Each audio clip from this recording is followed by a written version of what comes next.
to the Mighty Basketball Podcast, also known as M.O.B Podcast, episode 115. Oh, I think this is 114. We always do this. Episode 114. I'm Evan. Ja. This is our basketball podcast. We recap, break down, and analyze players and teams from previous games from previous day. Connecting. Oh my God, man. I hate you. Yo, you gotta fix your connection, bro. What's going on? It's the room. Like, what do you mean it's the room? Like, is your room that far from the internet connection? I don't know what it is, bro. It's like it got all full bars, but yet it's still just Ethernet cable. Look it up on Amazon. Ethernet cable. And order it. It will fix the problems. All right, let's hope and pray. I'm telling you, get it long enough for you to connect it from the way your connection is to your room. You're right. Problems will be solved. But continuing on. How just sad. It was cool until that situation. Well, that's good to hear. I'm doing good as well. A little bit tired. Yeah. So probably just be a chill back, laid back, more free, maybe comedic style episode instead of our more serious ones. Mm-hmm. I don't have that much energy, but I have enough energy to be on here, talk to Ja, talk to all of you. So that's good enough. I hope everyone's having a good day. Everyone will have a good day. Saturday, so you know what I say. Start of the weekend. Enjoy it while it lasts. As for basketball last night, few good games around the league, would you say? Yeah, a few good games, a lot of close ones, a lot of surprises. Well, let's talk about one close one. The Boston Celtics going up against the Brooklyn Nets. KD out once again for the Nets. And for the Celtics, no Brown and no Walker. But there was Tatum. And Tatum balled out for the Boston Celtics. He was one of the main leaders, one of the main players that was really balling out for the Celtics, because eventually he was just the only one doing that. Because in that second quarter, the Nets were the ones who get out into the lead. Yeah. And they started to build upon that. Even though the Celtics tried about the start of the third quarter, as the third quarter went on, the Nets just kept pushing it more and more and more and more to the point where they were up big at the start of the fourth quarter. Yeah. But then the Celtics got a little bit surprised. Peyton Pritchard was big time for them coming off the bench. And he led that charge along with Tatum, along with Marcus Smart. And they cut the lead down within single digits. Oh, yeah. Once again, this is a prime example of Boston finding a way to make a late kind of run. Because they have been doing that for a good amount of times this season, in which they be down in the going into the fourth, or they'd be close, and then they'll be able to make a rally right around there. And it's either that they end up losing the game, but it will be a close game, or they just end up winning it all. So at this point, I don't know what it is in the Massachusetts water, but it's something brewing down there in B-Town whenever it comes to the fourth quarter, because these guys just have new life when it comes to the fourth quarter. You just wish that they could have it the 3 quarters before sometimes. Yeah. And same scenario in which they come back in that fourth quarter, which you mentioned, and just like a lot of those games, it's a little bit too late. Yeah. And that was it for this game. It was a little bit too late. By the time they got it going, all the Nets needed was a few buckets, and that was game. Exactly. So yeah, and that's how it was. Um, as for the Nets, give some credit to Joe Harris. He balled out. It was big time for them. I say he has the best, easiest job in the world. Not a little bit harder now with no Harden, no KD. Yeah. But I mean, playing with the talent the Nets have, playing with Kyrie, he can just be more of himself, and he can surprise some teams with doing more than what he is used to doing. Yeah. Not just 3-point shooting, but sometimes he can go at it. Sometimes he can, go for a mid-range shot. I like his game. I like to watch Joe Harris. He's going to be a very key piece for the Nets going down the stretch into that postseason, I believe.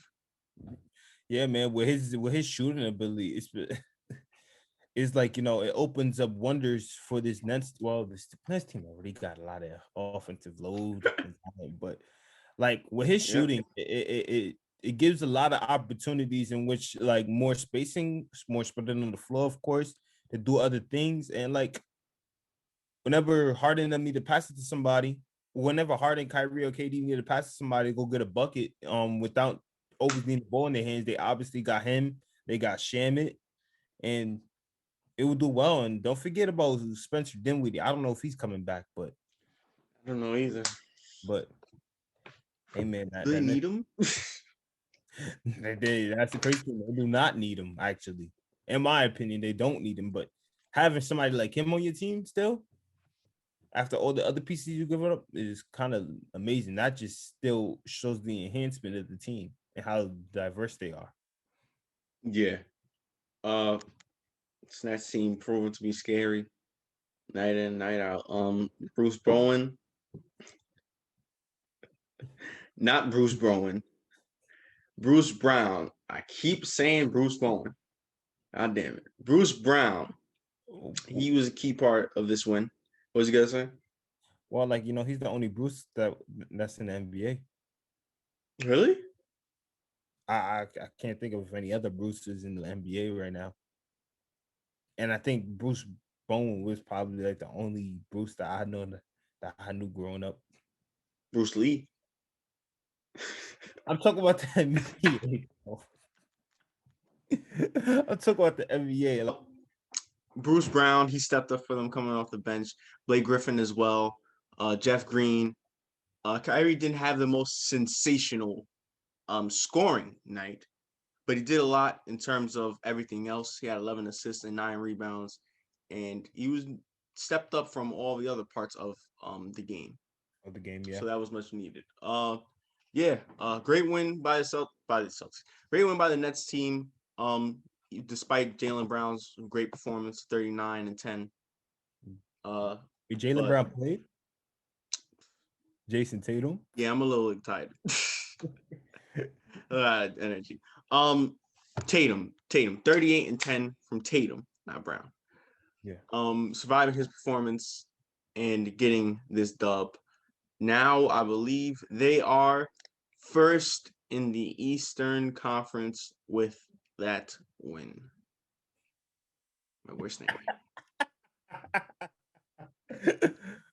Listen, the Sixers. I believe in the Sixers. Fulfill my prophecy. And if that doesn't happen, okay, fine. Miami, you can take that L in the first playing game. We're gonna get that. We're gonna get that series somehow. Somehow, some way, we're gonna get that series. Yeah, hot take looking kind of iffy. It's kind of early to determine, but your hot take looking kind of iffy now. Maybe I should have waited. But no.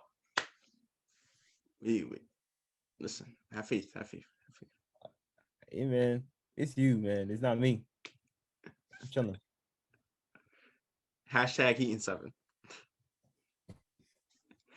Anyway, on to the later game, the doubleheader, the next game right after that. The Denver Nuggets going up against the Golden State Warriors. And first off, literally within a minute of the game, Will Barton gets hurt. Mm-hmm. Yeah. Within a minute of the game. Comes down, I think he come down awkwardly.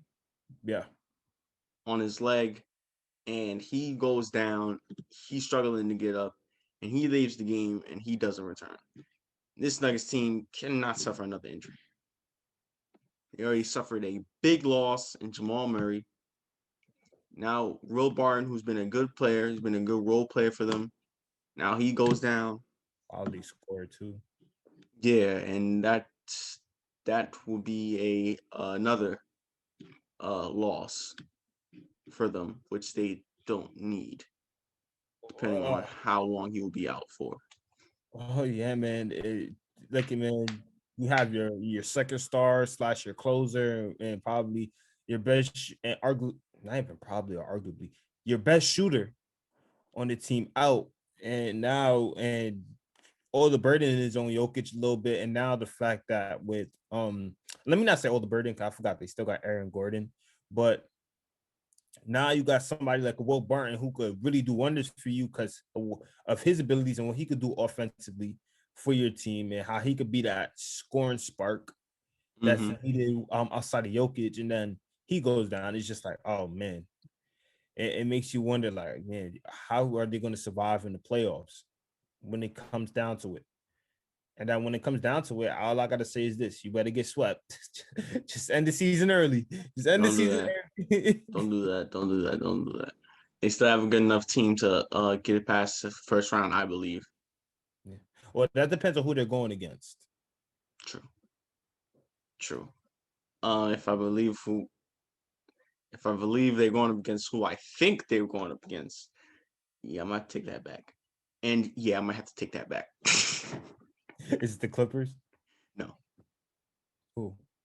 It's the Lakers. Yeah. Oh yeah, you most If definitely take that. if the Lakers are healthy, because they have been struggling with injuries as well. Yeah, but you know, don't bet against Braun. I mean, I could bet against him if he's not playing. You right about that? Unless if it's 2011. I'm just saying. Why did you have to bring that up? And then, of course, you had Luka in the Dallas Mavericks jersey. On to continuing on with the game. Yeah, the Warriors got out to the hot start. And it wasn't really Curry. Curry didn't have a crazy first half. In the get-go. But it was the rest of the Warriors. It was Kelly Oubre, it was Jordan Poole, it was Toscano Anderson, it was Wiggins, it was Draymond, who just had one of the craziest games in terms of not scoring the basketball, but doing everything else, which is... Does he always have those kind of games? Yeah, which you basically say he had another Draymond game. But yeah, it was this Warriors team that everybody else was just playing great basketball, and everybody had the rhythm, and everybody played well, had good ball movement, was getting to the hoop, shooting threes, was being efficient. And even though the Nuggets stayed within it, that was due to, in part, to players like Michael Porter Jr., to players like Aaron Gordon, to players like Jokic. It was the Warriors' night, and you could kind of tell that. Yeah, man. Again, I always say this about this Warriors team, right? I say, look, again, they're not the Warriors team of old, but they are still the Warriors, and their mantra of the season is joy in buckets. And this team could get buckets if given the opportunity or given the advantage, looking at the opposing team's disadvantage. If they want to get buckets, they're going to find a way to get buckets. And then they're going to get that flow. And again, with Curry leading the way, of course, they're going to get that flow and that energy going, in which, well, as long as they're feeding off for Curry, they're going to be hot. Now, let me not say extremely hot, but they're going to be hot. So they're going to get times where Oubre is going to go on scoring bursts because he had a couple of good games throughout the season. Wiggins is going to have scoring bursts because he had a couple of good individual games this season.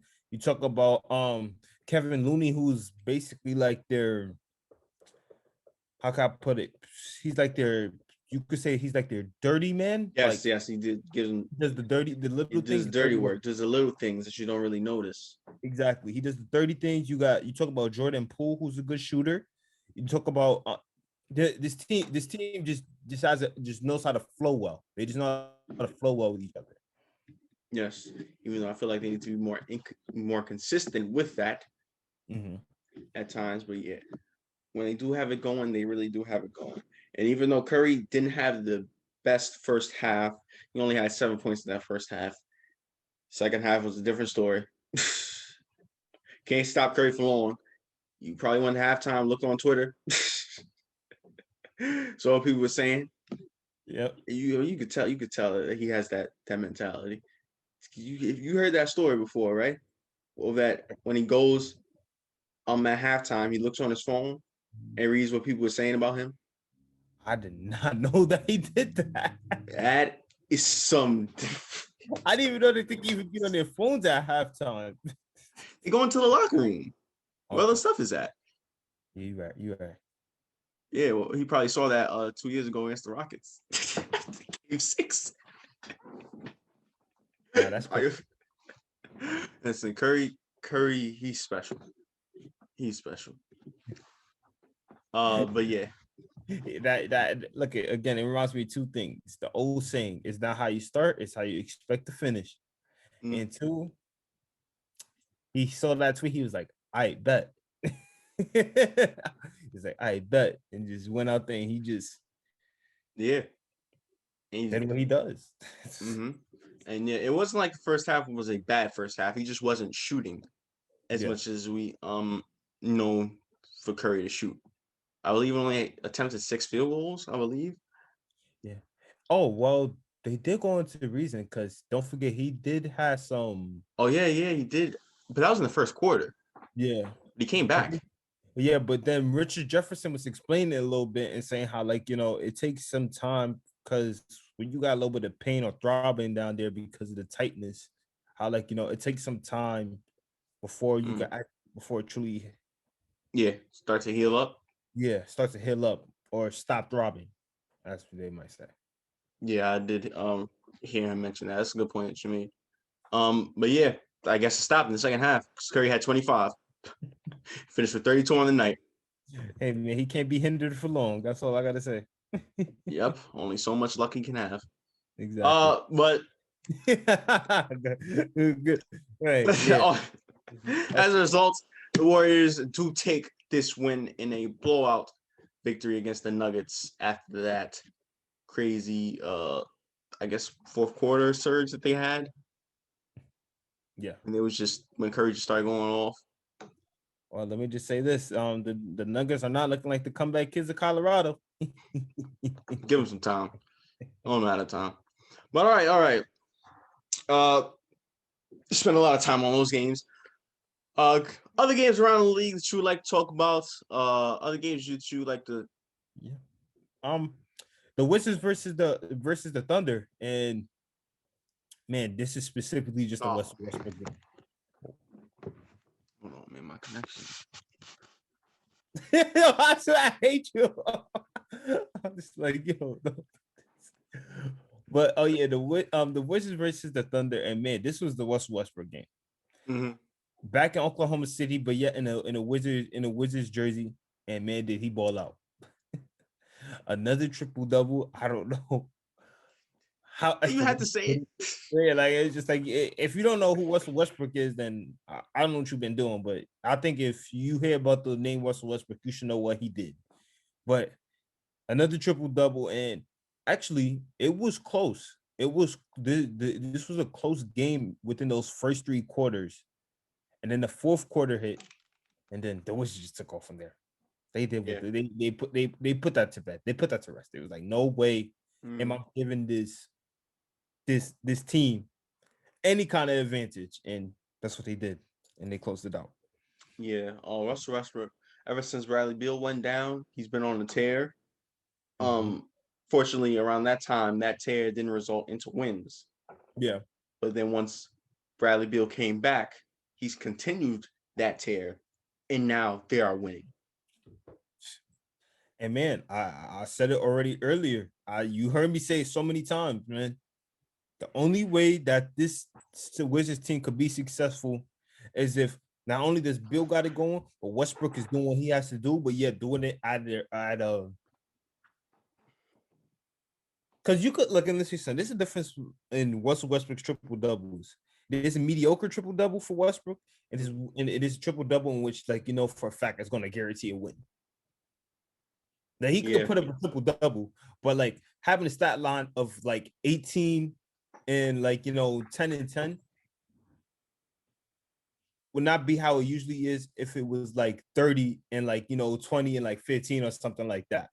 Because we know the difference and we know to see how the execution, the style of play within those two different kind of triple doubles. Yeah, I agree with you. I agree with you 100%. Russell Westbrook, 37-point triple double. And the Wizards continue their streak of now extended to 7 in a row, right? Yes. Yep, 7 in a row. Fortunately for the Thunder, they continue their streak of 13 in a row. 13 losses in a row. Yes. The next game I would like to talk about is the Hawks versus the Heat. Yes. And I'm just gonna fast forward to the fourth quarter. Out of nowhere, the Hawks just caught fire. I don't know where it came from. I don't know how it happened. I don't know where it started. Lemon pepper. Yep, lemon pepper. But thanks to lemon pepper, Hooter, and this Hawks team, they just Hooter? Herder? I don't know how to say his name. I thought I said his name correctly. Isn't it Herder or Hooter or something? That's not how you say it. I'm thinking, I say lemon pepper. You said who? I'm thinking like Hooters restaurant.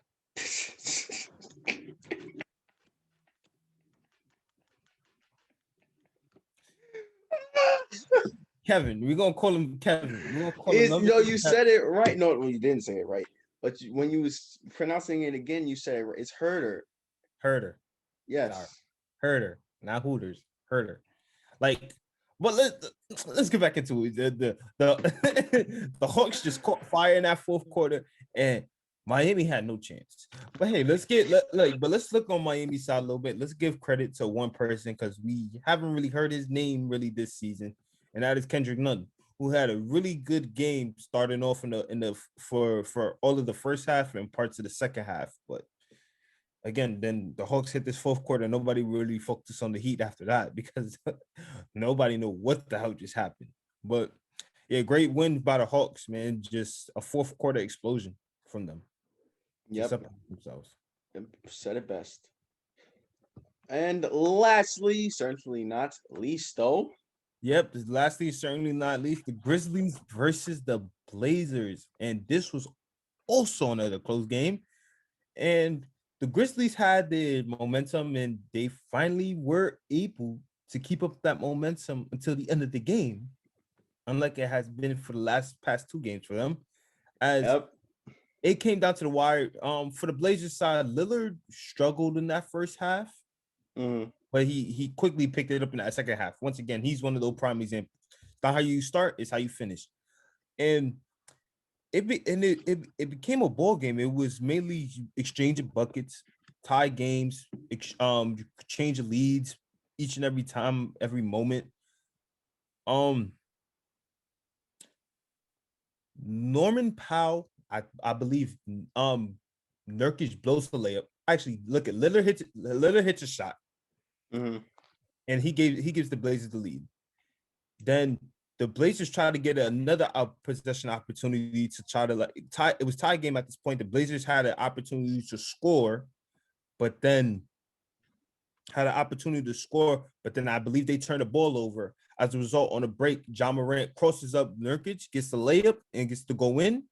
And then once again, Nurkic gets the opportunity to score, but yet he blows the layup, and then Norman Powell picks it up, cleans it up, gets the layup, and then the Blazers take back the lead. And then once again, Memphis strikes back. And the Blazers try to get an opportunity to strike back, but then once again, Nurkic blows another wide open layup, and basically the Memphis Grizzlies were able to get the rebound and able to close out this game. Yes, finally Memphis closing out a game and getting a win. Much needed win for them, as it's kind of close. It's kind of bridge that gap. Disappointing loss by the Blazers team, who have not been playing good basketball. Past month. Yeah, for this past month, for the recent stretch of games, they have not been playing well. And let's be honest, this was a game that they needed, because don't forget the Mavericks tied it up yesterday. Mm-hmm. So and they're in the not going on. So yeah, so now if the Mavericks, who I think you may get into during the predictions, if they win one more game in general, they can end up getting the 6th seed now. Well, with the loss to the Blazers, the Mavericks have the 6th seed now. Okay. So wow. So yeah. And you mentioned last podcast, Blazers don't want to see another playing game. They don't want to see another playing game. Nope, not at all. Hey man, they don't want to play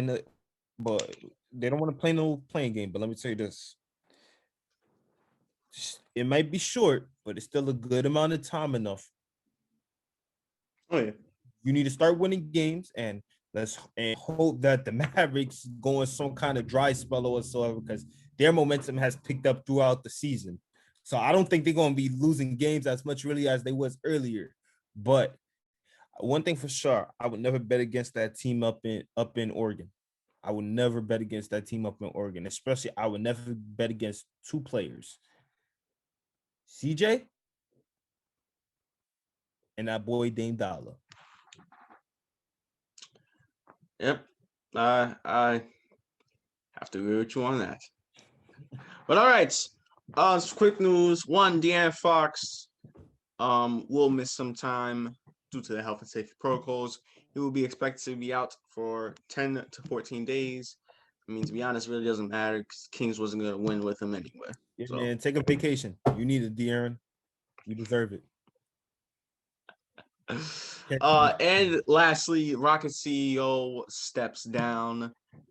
Tad Brown, I believe that's how you say it. Rocket CEO for the past 15 seasons will be stepping down. Yeah, just a terrible year for the Rockets. He'll be stepping down at the end of the season. So it's just been a season to forget for Rockets fans. A season to forget, but they won't forget it because so much happened. Yeah.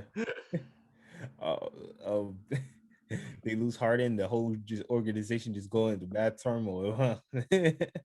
Harden was right. Harden was right. All right. It is prediction time for tonight's set of games. Looking like a pretty good lineup. So first, starting off with the 1:00 game, ESPN, the Toronto Raptors going up against the red hot New York Knicks. Next, part of the early doubleheader, 3:30 ESPN. Rematch from Thursday's game. The Philadelphia 76ers going up against the Milwaukee Bucks. What you got in this rematch? Well, I'm going to go on assumption to say that Ben is not playing, so I got to go with Milwaukee. And I would have to agree with you. I have to go with Milwaukee as well, unfortunately, because that means that the Nets will have a bigger lead. The Pistons going against the Pacers. Fast forwarding to the 7:00 game. Yeah, this is not 04. Pacers. Yep. Pacers. Tayshaun Prince ain't here. The Spurs going against the Pelicans. Pals. Wait. Pals. I'm just gonna go with the Pals. I'm gonna go with the Spurs. The Bulls going against the Heat. Okay. These teams have been difficult. Heat. Yeah, Heat. And the last primetime game of the night, TNT, ABC, 8:30. Rematch from also Thursday. The Lakers, defending champions with AD back in the lineup, going up against the Dallas Mavericks. Dallas trying to secure that 6th spot. I got Dallas. I got Dallas as well. The Timberwolves going against the Jazz. I think we know the answer to that. Come on, Timberwolves got talent. They got talent. Yeah, they do. But the Jazz are the Jazz. Watch when the Jazz win. That's when the Jazz lose. Okay. Will they? No. All right. I got the Jazz. Now watch when they lose now. And lastly, the Rockets going up against the Denver Nuggets. Well, surprise, surprise. I'm going to go with the Rockets. Let's see if the Rockets could be smart enough to take advantage of the Nuggets' disadvantage. They probably not, and they probably going to get blown out. But yeah, I'm going to choose them still, just to see if they could play it smart. Nuggets. All right. I think it's time to wrap things up. Any final thoughts? They try to hold James Harden hostage up in Houston because they knew it was going to happen. He was like, it ain't happening tonight. Nope. Time to go. Time to move on to bigger and better things. They have traded James Harden for Karis LeVert to then trade him to Indiana. They have let go of DeMarcus Cousins. They have let go of PJ Tucker for his request. They have traded away Victor Oladipo for Kelly Olynyk and Avery Bradley, and first round, I believe. Eric Gordon has gotten hurt. John Wall has been in and out. Christian Wood has been out, but now has been back for the past month or so now. They have lost 20 straight games in a row. Not currently, it's not ongoing, but that was a point. And now their CEO has stepped down. What a season in all the worst ways for the Houston Rockets. And you know the management that they need? They need to get all of the Houston Rocket championship teams in the 90s. That will be a great sight for them. Like, make them like a part of the whole organization. Like, take out all the people that's in the organization right now, put them in, take Kenny Smith from out of inside the NBA just for a couple of months, put in there, get Otis Thorpe, get Robert Ory, get Sam Cassell, get obviously the Dream, get them all up in there, let them bring some miracle back in Houston. Like, you know what I mean? Because it's a bad vibe going down there in Houston, man. Houston, we got a problem. Well, good thing John Stockton out there. You're bad guy. What? You're bad guy. Don't do that. And with that being said, thank you guys for watching today's podcast. Make sure to tune into tomorrow's podcast. Tomorrow's podcast will also be at 11 o'clock as this one was. So we'll be there at 11. Make sure you like, share, and subscribe. And also follow our IG and our TikTok down in the description below. And once again, I'm Evan. I'm Ja. And this was the Mind of Basketball Podcast. My secret stuff. You need to formulate something like a secret connection or something, because connection is shit. Good night. Yeah, now you got nothing to say. Good night. Fix your connection. All right. Goodbye, everybody.